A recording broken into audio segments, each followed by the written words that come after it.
प्रभु यीशु मसीह के नाम से सबको जय मसीह की।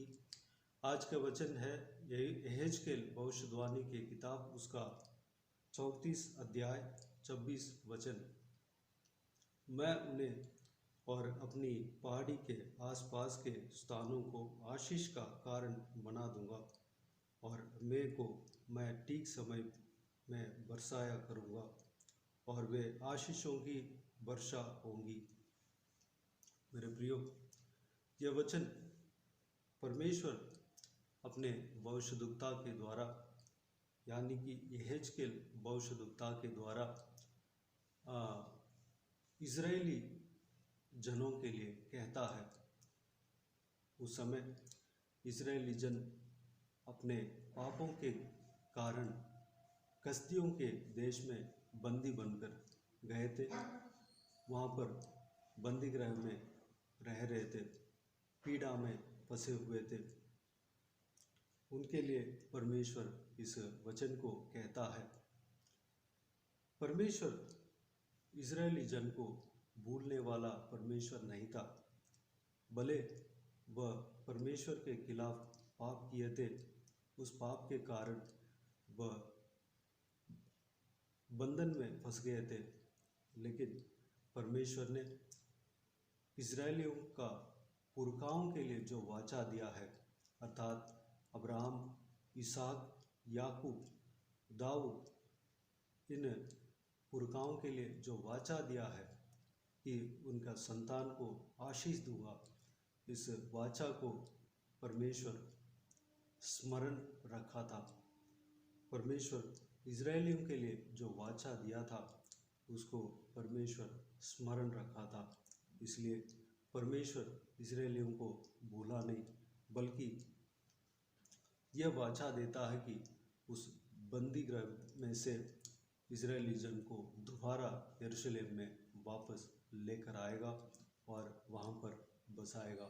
मेरे प्रियो, हम में से परमेश्वर के खिलाफ हम पाप किए होंगे, उस वजह से हम कहीं बंधन में फंस गए होंगे, कहीं हम पीड़ा में फंस गए होंगे, हम गलत जगह पर फंस गए होंगे।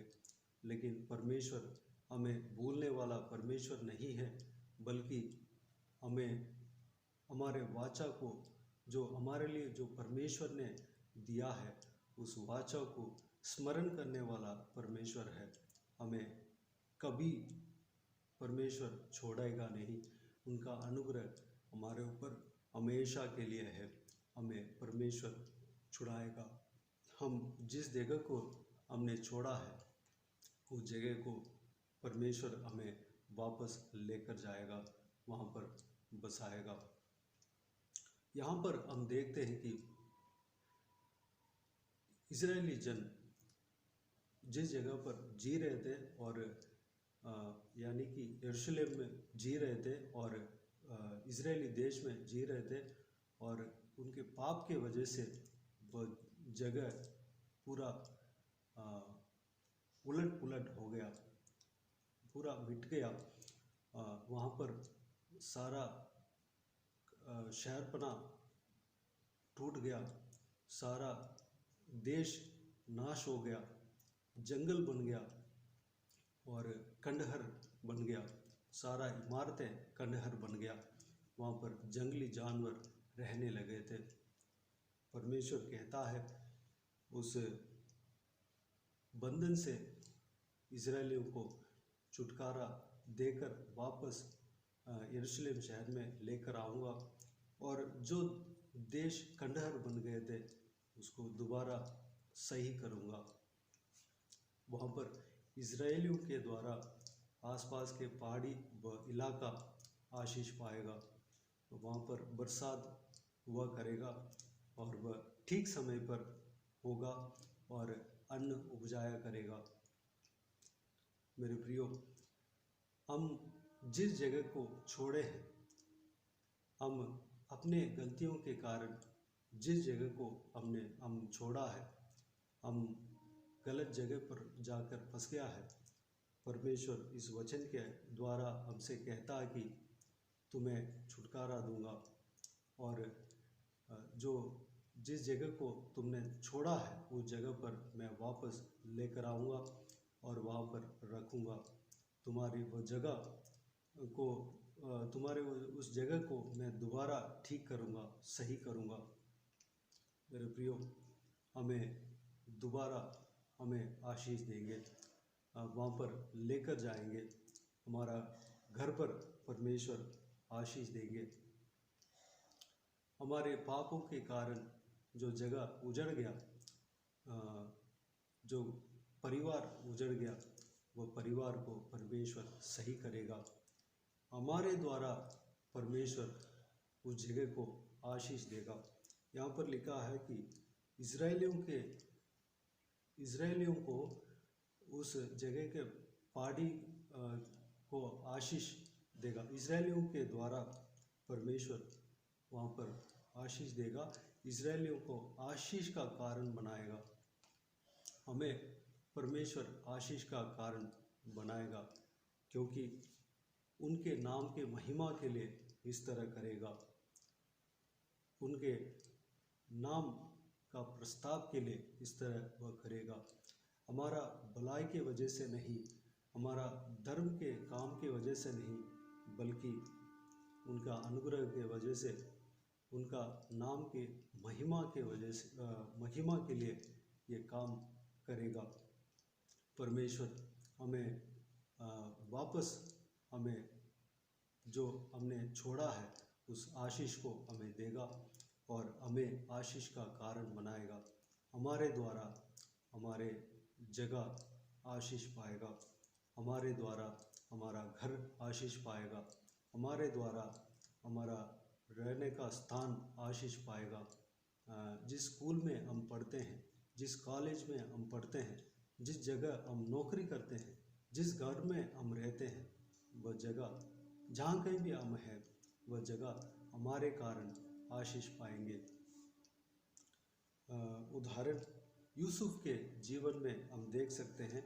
यूसुफ अपने भाइयों के द्वारा वह मिस्र देश में वह व्यापारी के हाथ में बेच दिया गया और उस व्यापारी ने मिस्र देश में पहुंचा दिया और फिरौन का घर में काम करने वाला, फिरौन का अंगरक्षकों के प्रधान के घर में वह बेच डाला गया और उसका घर में वह नौकरी करता था।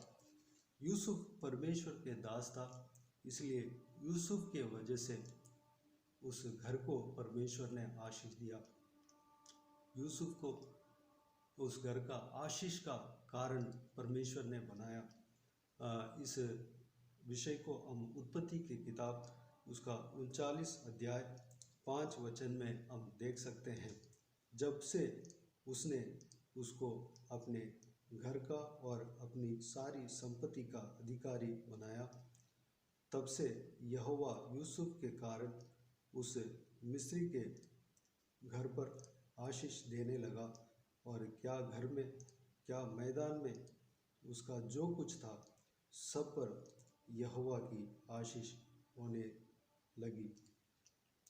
परमेश्वर यूसुफ जहाँ पर जिस घर पे नौकरी कर रहा था, उस घर को यूसुफ के वजह से आशीष दिया।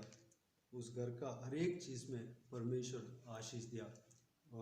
उस घर के मालिक को, उस घर को आशीष दिया और उस घर के मालिक का जो मैदान उसका घर के आसपास है आशीष दिया और सब में परमेश्वर आशीष दिया। मेरे प्रियो, हम प्रभु यीशु मसीह के ऊपर विश्वास करने वाले हैं, हम प्रभु यीशु मसीह के साथ साथ चलने वाले हैं। परमेश्वर हमारे द्वारा हम जहाँ कहीं भी रहते हैं वहाँ पर आशीष देगा। उस जगह को हमें आशीष का कारण बनाएगा। उस जगह पर परमेश्वर हमारे लिए आशीष देगा, हमें कभी नहीं छोड़ेगा, क्योंकि परमेश्वर का नाम ऊंचा होना है। दूसरों के नज़र में परमेश्वर के नाम का महिमा मिलना है। मेरे प्रियो, हमें ये सारा आशीष हमें मिलेगा। हम जिस नौकरी को हमने छोड़ा है, उस नौकरी को परमेश्वर दोबारा वापस हमें देगा। जो कुछ भी आशीष हमने छोड़ा है, परमेश्वर उस आशीष को दोबारा हमें देगा। ये सारा वचन, ये सारा आशीष हमारे लिए है, क्योंकि हम परमेश्वर प्रभु यीशु के द्वारा ये सारा आशीष हम पा लिए हैं, हम ग्रहण कर सकते हैं। परमेश्वर इस वचन को हमारा जीवन में प्रकट करेगा। आज यह आशीष हमारा, मेरे और आपके जीवन में प्रकट होगा। हम विश्वास करें, हम इस विषय के लिए प्रार्थना करें। 27वां वचन में इस प्रकार लिखा है, मैदान के वृक्ष फलेंगे और भूमि अपनी उपज उपजाएगी और वे अपने देश में निडर रहेंगे। जब मैं उनके जुए को तोड़कर उन लोगों के हाथ से छुड़ाऊंगा जो उनसे सेवा कराते हैं, तब वे जान लेंगे कि मैं यहोवा हूँ। वे फिर जाति जाति से लूटे न जाएंगे और न वन पशु उन्हें फाड़ खाएंगे। वे निडर रहेंगे और उनको कोई न डराएगा। मेरे प्रियो, हमारे देश में, हमारे घर में इस तरह का आशीष परमेश्वर देगा। हमारे द्वारा, हमारे लिए हमारा घर को आशीष देगा। हमारा घर में फलदायक आशीष होगा। सही समय पर अन्न उपजाया करेगा। आशीष का बरसात सही समय पर होगा। वह बरसात आशीष का बरसात होगा।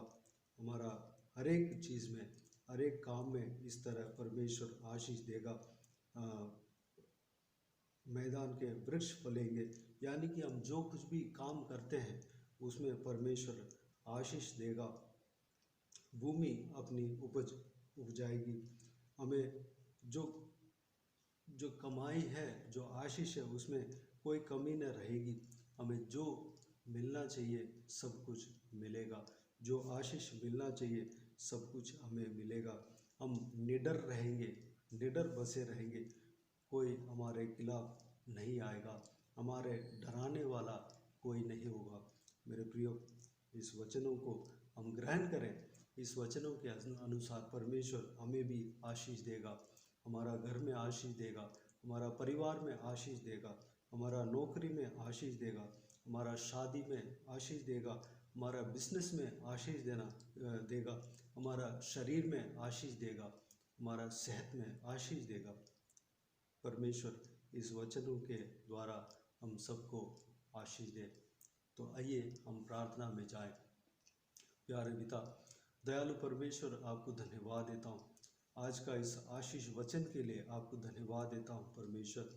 हम अपने ही पापों के कारण हम जिस जगह को छोड़ा है, खोया है परमेश्वर, और बंधन में जाकर फंसे हैं पिता, हमें उस बंधन से आप छुड़ाने वाला परमेश्वर हो। परमेश्वर पिताजी, हमें दोबारा उस आशीष को जो हमने खोया है, छोड़ा है, उस आशीष को दोबारा आप देंगे और हमें आशीष देंगे। हमारे द्वारा उस जगह को आशीष देंगे परमेश्वर। हमें आशीष का कारण बनाएंगे। हमारा घर पे हमें आशीष का कारण बनाएंगे। जिस तरह यूसुफ को आशीष का कारण बनाया और यूसुफ के वजह से उस मकान मालिक का घर पर आशीष दिया, हर एक चीज़ पर आशीष दिया, हमें भी आशीष का कारण बनाएंगे। धन्यवाद देता हूँ परमेश्वर। हमारा घर पे हर एक चीज़ में आप आशीष देंगे, नौकरी में आशीष देंगे। हम जिस जगह पर नौकरी करते हैं, हमारे द्वारा लोग आशीष पाएंगे परमेश्वर। हमें सबका आशीष का कारण बनाएंगे परमेश्वर। आपको धन्यवाद देता हूँ पिता। हमारा कोई घटी नहीं होगा परमेश्वर। हमारा परमेश्वर, हमारा बिजनेस आशीष होगा। हमारे जगह पर परमेश्वर फल उपजाने वाले वृक्ष होंगे, हरा भरा रहेंगे परमेश्वर। धन्यवाद देता हूँ पिता। सही समय पर अन्न आप देंगे। धन्यवाद देता हूँ परमेश्वर पिताजी। हालेलुया। हमें कोई डराने वाला नहीं होगा। हमें सामना करने वाला नहीं होगा, हमारा विरोध में कोई खड़ा नहीं होगा। आपको धन्यवाद देता हूँ, हम निडर रहेंगे। आपको धन्यवाद देता हूँ परमेश्वर, सारा आशीषों के लिए आपको धन्यवाद देता हूँ पिता। हम सबको इसी तरह आशीष देना, हम सबको इस वचनों के अनुसार हमको आशीष देना पिता, हर एक जन को आशीष देना पिता। जो कोई भी दुख तकलीफ में पड़े हैं परमेश्वर, सारा जन को उस दुख तकलीफ से उन्हें छुड़ाना परमेश्वर। हालेलुया, उन्हें आशीष देना पिता, हालेलुया, छुटकारा देना, शांति आने से भरना। जो कोई भी बीमार है उनको उस बीमारी से छुटकारा देना, उन्हें छूकर चंगा करना। जो कोई भी खोए हुए हैं परमेश्वर, जो कोई भी आपके झुंड से अलग हुए हैं, उनको दोबारा वापस आपके झुंड में लेकर आना परमेश्वर। और पिताजी, उन्हें विश्वास के मार्ग में, आत्मिक जीवन में चलाना, मसीह जीवन में चलाना परमेश्वर। धन्यवाद देता हूँ पिता। जो कोई भी जन पिताजी परमेश्वर चोट खाए हैं पिता, जिनके दिल में चोट है, शरीर में चोट है, उन्हें मरहम पट्टी लगाना, उन्हें दवा लगाना, उन्हें छूकर चंगा करना परमेश्वर, ठीक करना पिता, स्वस्थ करना परमेश्वर। धन्यवाद देता हूँ पिता, उनका जीवन में कार्य करना परमेश्वर। हालेलुया, तंदुरुस्त करना परमेश्वर, उनका सही समय पर अन्न मिलने पाए, जो कोई भी ज़रूरत है उन्हें पूरा होने देना परमेश्वर। सारा चिंताओं को दूर करना, अकेलापन जो कोई भी जन महसूस करते हैं, सारे लोगों को परमेश्वर हाले विश्वास में बढ़ाना, उनके संग आप रहना परमेश्वर, अकेलापन महसूस नहीं होने देना परमेश्वर। धन्यवाद देता हूँ पिता। हालेलुया, हर एक जन को आशीष देना, संभालना परमेश्वर। पिताजी, बच्चों को आपके हाथों में समर्पित करते हैं, जवान बच्चों को आपके हाथों में समर्पित करते हैं, उन सभी को आशीष देना पिता, उनका जीवन में कार्य करना, उनको कोई कमी घटी नहीं होने देना परमेश्वर, उनका पढ़ाई लिखाई में आशीष देना, भविष्य को आशीष देना, गलत राह पर नहीं जाने पाए, गलत संगति में नहीं फंसने देना परमेश्वर, बल्कि मसीह जीवन में आगे बढ़ने पाए, आपके वचन के अनुसार चलने वाला बनने पाए परमेश्वर। अनुग्रह देना पिता। बुजुर्ग व्यक्तियों को आपके हाथों में समर्पित करते हैं, उनका संग रहना, उनको सहारा बनकर रहना, उनके शरीर में ताकत बल देना, स्टैमिना देना परमेश्वर, और हड्डियों में ताकत देना, घुटनों में ताकत देना, आपके राज्य के लिए तैयार करना, इस्तेमाल करना, लंबी उम्र देना परमेश्वर। हालेलुया, उकाब की तरह नया पंख लेकर आपके लिए उड़ने पाए परमेश्वर। धन्यवाद देता हूँ। हर एक परिवार को आशीष देना पिता, परिवार में शांति, आनंद, खुशी, प्रेम होने पाए परमेश्वर, माँ बाप और बच्चों के बीच में, और भाई बहनों के बीच में, और पति पत्नी के बीच में शांति बने रहने पाए पिता। परिवार में कोई शैतान का क्रिया नहीं होने देना परमेश्वर, हर एक परिवार को आपके लहू से ढांपना परमेश्वर। धन्यवाद देता हूँ पिता, आपके शांति बने रहने पाए, हर एक घर में आप प्रथम स्थान बनने पाए परमेश्वर। अनुग्रह देना। बाकी सारे बातों को आपके हाथों में समर्पित करते हैं परमेश्वर।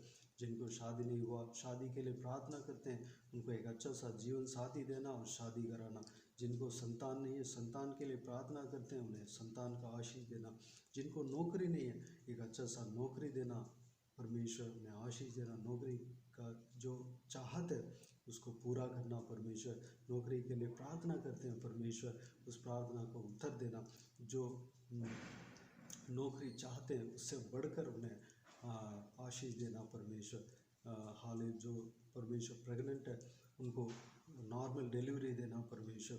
माँ और बच्चे को सही सलामत अलग रखना और सुरक्षित रखना, चंगा रहने पाए परमेश्वर। अनुग्रह देना, आशीष देना परमेश्वर। बाकी सारे बातों को आपके हाथों में समर्पित करते हैं परमेश्वर। सारा जलाल, आदर, महिमा आपको मिलती रहे। हमारा आसपास के लोग जो कोई भी है सभी को आशीष देना।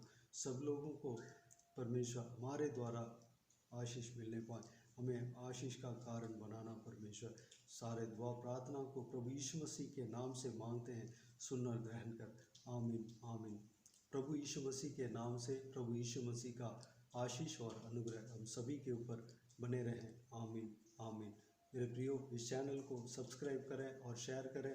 अगर किसी को भी प्रार्थना का विषय हो तो डिस्क्रिप्शन में दिए हुए नंबर पर कॉल करके प्रार्थना करा सकते हैं, या व्हाट्सएप में हमें बता सकते हैं, हम आपके लिए प्रार्थना करेंगे। विशेष करके बुधवार और शनिवार को वॉइस मैसेज के ज़रिए व्हाट्सएप में प्रार्थना करके भेज दिया जाएगा। वॉइस मैसेज में प्रार्थना होगी, उस प्रार्थना में शामिल हो जाइए और आप भी आमीन कह दीजिए और आप भी प्रार्थना कीजिए इस सेवकाई के लिए, मेरे लिए, इस सेवकाई में जो कोई भी जन जुड़े हुए हैं उन सब के लिए प्रार्थना कीजिए। अगर इस सेवकाई के द्वारा परमेश्वर आपके जीवन में कार्य किया हो वह भी हमें बता सकते हैं, ताकि हम सब मिलकर परमेश्वर का महिमा कर सकें।